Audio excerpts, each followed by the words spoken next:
baasha yar waxaa la dhahdaa cirlool. waa baasha yar baasha runtii cirlool baa la dhahdaa.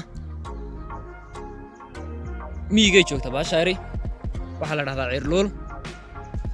waa bahal yaroo iska miskiina, xayawaanka yar iska masaakiinta bay ku jirtaa iska jooga dhulka. way carcararaysaa.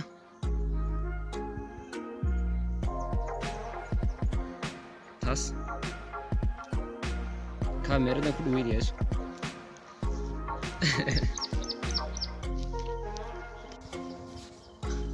halkaa midh yaro ayaxa jooga. waa midh yaro ayaxoo ka duwan ayaxa kale oo midabkiisu yahay yellow ama huruud. runtii waa ayax yaro aad u qurux badan, laakiin maaha ayaxa saxda baan filayaa. waa farac ka mid a ayaxa uun.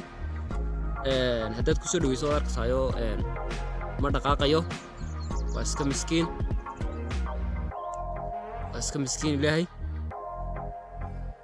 sidoo kale aniga dee xayawaanku inta badan igama yaacaanba. waad arkaysaa imanka ayaxa yar